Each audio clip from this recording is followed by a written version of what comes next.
Muslims believe the Quran to be the word of God as dictated to the Prophet Muhammad, while most Christians and Jews understand their holy texts to be authored by men inspired by God.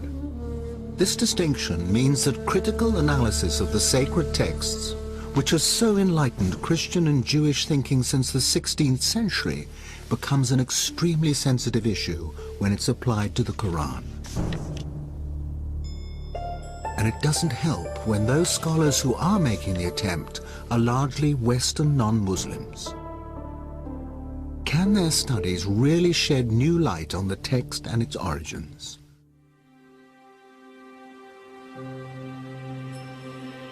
In 1972, during the restoration of the Great Mosque of Sana'a, capital of North Yemen, workers discovered a mash of old parchments in a loft between the inner and outer roofs. The entire load was stuffed into some 20 potato sacks, where it might have remained were it not for the arrival 7 years later of Dr. Geert Puin, a German scholar and Quranic expert. Puin immediately grasped the significance of the find. Working with a team of local assistants, he carefully prized the layers apart and fired off thousands of photographs. 4 fragments immediately caught Puin's attention. They contained the first and last chapters of the Quran, and unlike any other Qurans in existence, they were illustrated with architectural drawings of mosques. A vital clue to their origin. Man kann eben diesen Because of its drawings, because of the art historical context, you can date this Quran very precisely to the time of Al-Walid. sehr genau datieren auf die Zeit von Al-Walid. This is the reign between 705 and 715. 5 und 715. The oldest datable Quran in the world, created some 70 years after the death of the Prophet. From the potato sacks, Puin identified fragments from nearly 1,000 different Qurans. Comparisons between them and the standard Cairo text in use today are startling.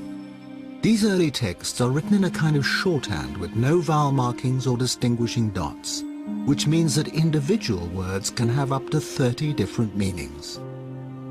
Es ist tatsächlich so, dass man durch die schiere Existenz The sheer existence of so many different possible readings would suggest that this text wasn't passed down word for word. der Text eben nicht wortwörtlich überliefert. The text isn't as stable as it seems in the Cairo version. In der Fassung von Kairo erscheint. There was another important discovery amongst the Sana'a fragments. The application of simple forensic techniques revealed earlier texts that had been washed off and overwritten.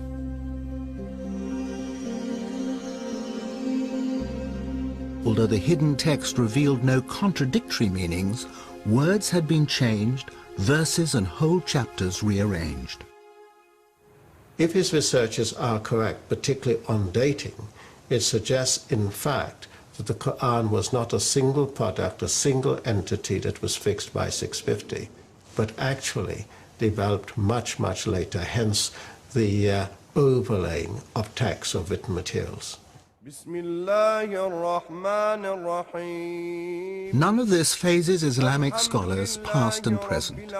They are adamant that the integrity of the text has been preserved through a strong oral tradition, and if differences occur in earlier written versions, they say these are due to regional and colloquial variations of the same words and phrases.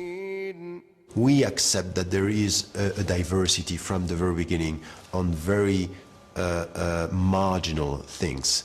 It's not changing first the central message of the Quran, the pillars of our faith. In 2001, another German study caused such outrage that all mention of it was banned in some Islamic countries. A book appeared written by an expert in early Semitic languages.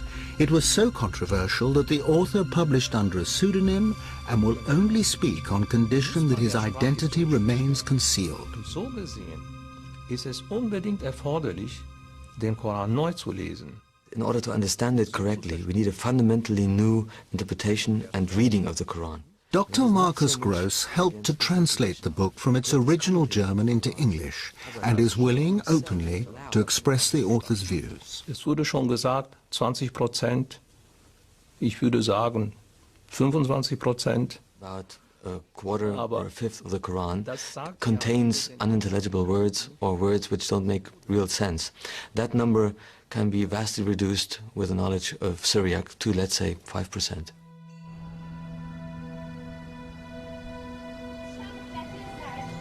Syriac or Syrio-Aramaic had become one of the dominant languages of Christian liturgy by the 3rd century. Christ spoke Aramaic, and it can still be heard in remote Christian communities like this town of Malula in Syria.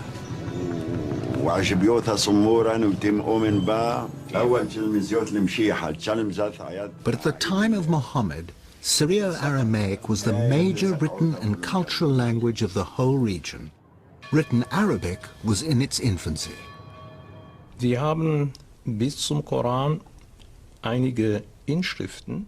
There are pre-Islamic inscriptions in Arabic, very short texts, but the first real book written in Arabic is the Quran. But you're saying the Quran is written in 2 languages.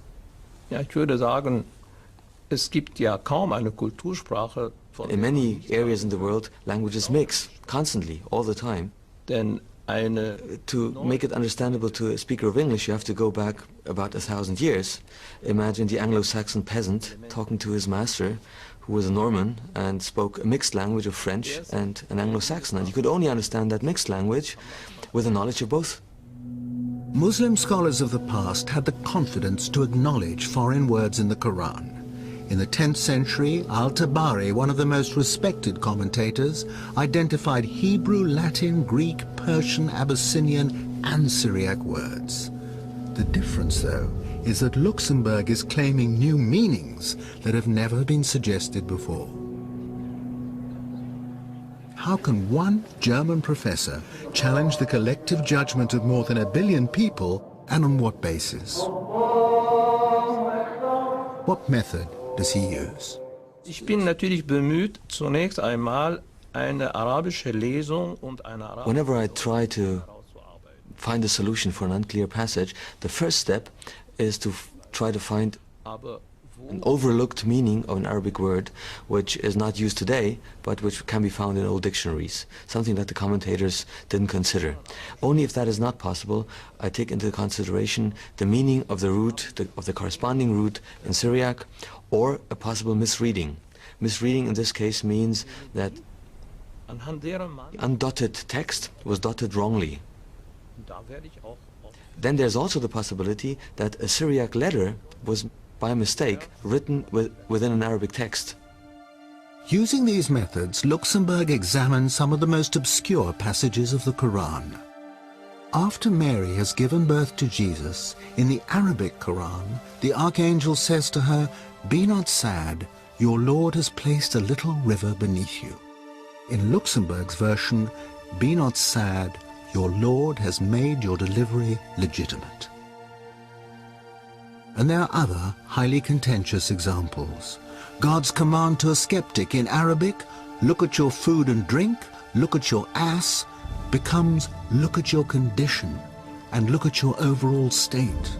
At the end of the world, the earth steps forward in Arabic. In Syriac, the earth splits open. Plausible to some, but do any of these changes affect the central precepts of Islam? Or is Luxembourg just adding a little poetic color here and there? Was soziale Gepflogenheiten angeht, wie zum Beispiel...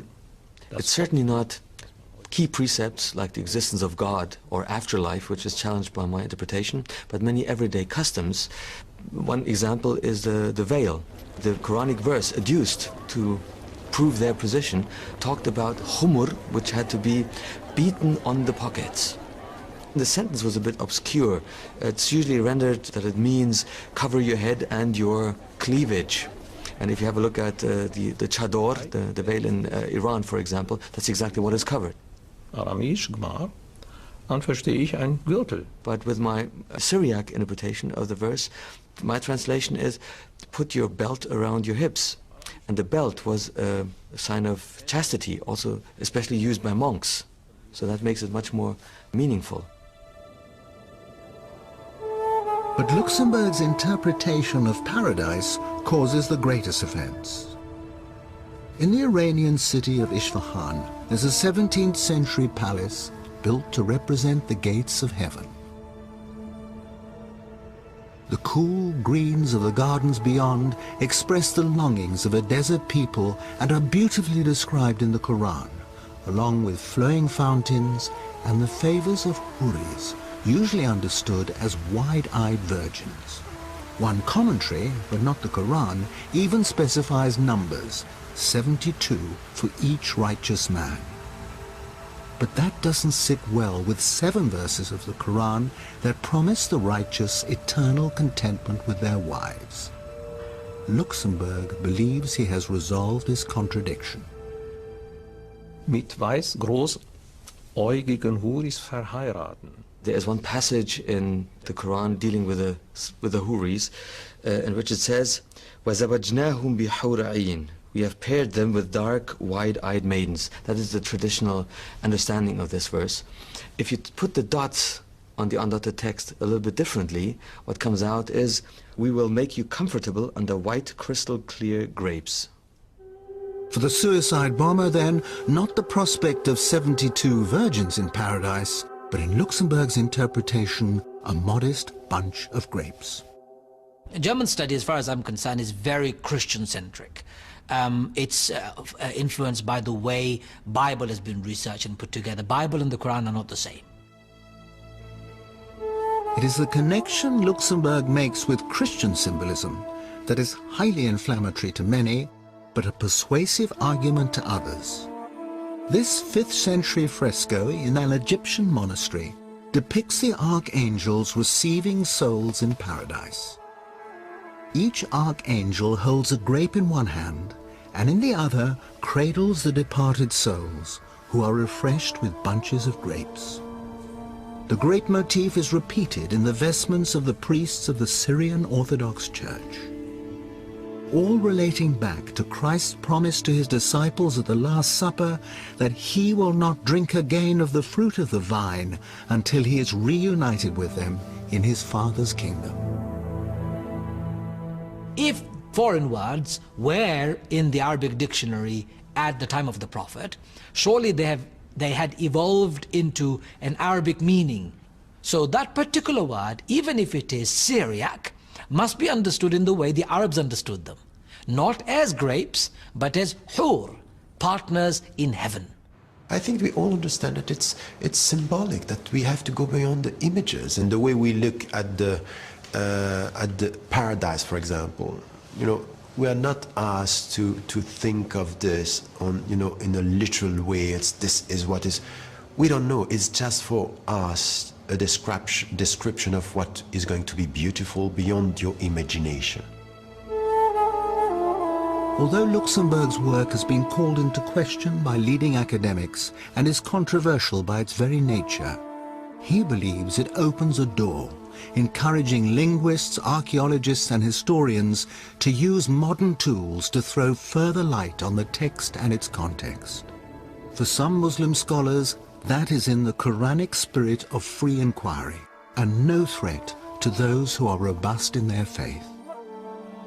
This research by Luxemburg and his colleagues doesn't undermine any of the basic tenets, teachings or principles of Islam. What it does, though, is to provide interesting questions. And we as thinking Muslims, as people of the 21st century, that we should say, yes, let's look at what he's providing. And let's not just condemn, but let's also see if this research has a historical base or is it a product of European Orientalism.